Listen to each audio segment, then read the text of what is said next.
Eu quero encerrar contando para vocês uma história que me fascina muito, que me edifica. A história de um homem chamado Eric Liddell.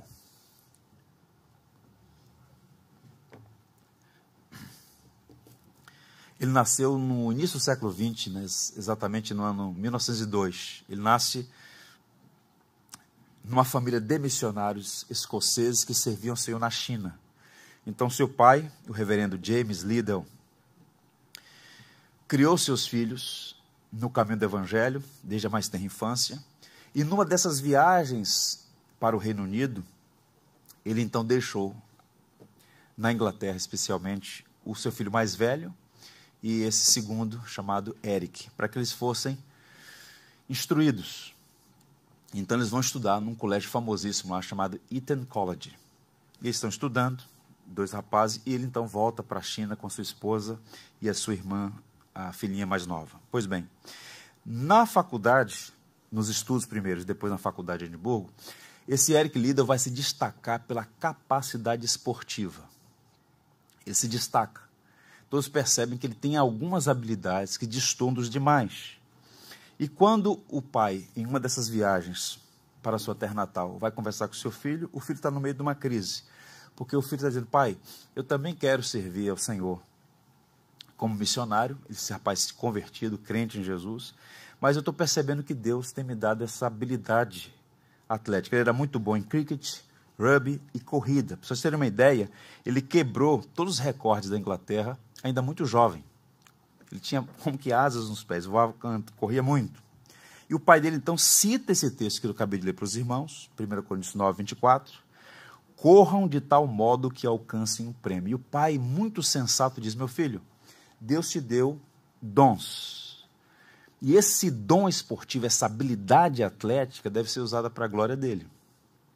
Mas nunca se esqueça que o prêmio maior não é quebrar um recorde, nem receber uma medalha, nem receber o prestígio de um país. É chegar ao final da jornada e ouvir do Senhor: servo bom e fiel, foste fiel no pouco, sobre o muito te colocarei. E ele ouviu a palavra do seu pai, da sua mãe que deu endosso aquilo. Ele estabeleceu um recorde, ele, observe, que já durava 80 anos. Ele fez 100 metros em 10,2 segundos. Era muito veloz. E quando ele foi para a universidade, logo entrou numa equipe da universidade, quebrou todos os recordes do Reino Unido, e então estavam lançando nele toda a esperança para as Olimpíadas de Paris, 1924. Se ele nasceu em 1902, quantos anos ele tinha, gente? Quantos? Quanto, Ricardo? Muito jovem. E aí o que acontece? O treinador falou para ele: olha, você tem tudo para ser o novo campeão e inclusive quebrar o recorde das Olimpíadas de Paris. Quando ele recebeu o calendário de provas, ele falou assim: só tem um problema, eu não posso correr no domingo. Ele se tornou um especialista nos 100 metros, era imbatível, já tinha quebrado o recorde mundial, mas no domingo eu não posso correr, por uma questão de consciência. Domingo é dia do Senhor, eu não faço prática esportiva no domingo. Era a consciência dele, criada naquela tradição escocesa. E então se faz o movimento, inclusive o chanceler fez uma reunião com o pessoal do comitê na França. O pessoal falou: a gente não vai mudar o calendário para atender um atleta por questão de consciência. Ele falou assim: não tem problema, eu posso desistir, ficar por aqui.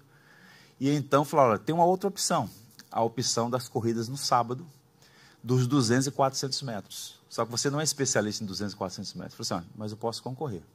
E então ele foi concorrer à prova de 200 e 400 metros, mas especificamente 400 metros. O que aconteceu? Ele quebrou o recorde mundial dos 400 metros e chegou 5 metros à frente dos outros. É uma coisa impressionante. E aí ele se tornou um herói na Inglaterra, um herói na Escócia, né? O Eric Liddell quebrou todos os recordes e se tornou um homem notável lá, respeitadíssimo e tudo. Mas qual o ponto? Em 1924, ele está no epicentro disso, ele começa a trabalhar com evangelização, os missionários acabam levando ele para dar testemunho, ele quer se tornar realmente um pregador.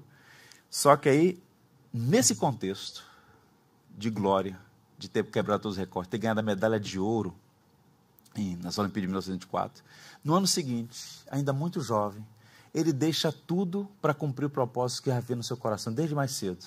ser um missionário no interior da China. Ele tinha se formado pela Universidade de Edimburgo.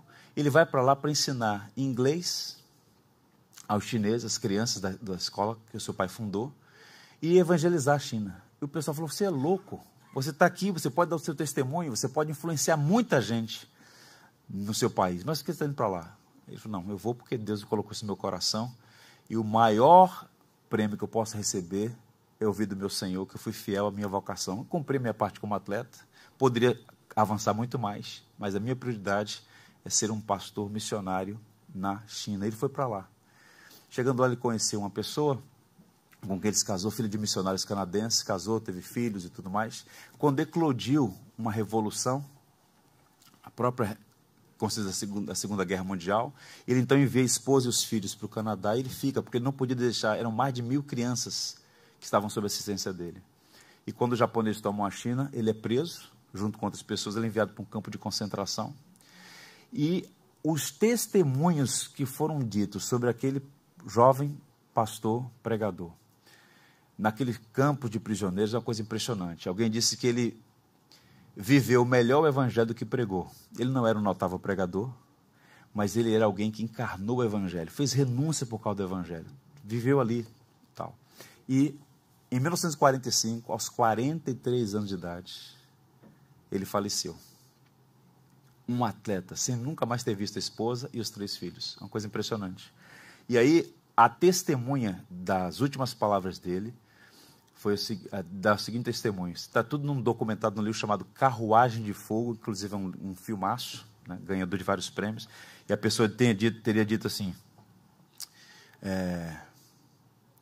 a palavra dele, renúncia, ou seja, rendição. Ele se rendeu ao evangelho e recebeu o prêmio vitorioso, o prêmio, as palavras do próprio Jesus: servo bom e fiel, foste fiel no pouco, sobre muito te coloco.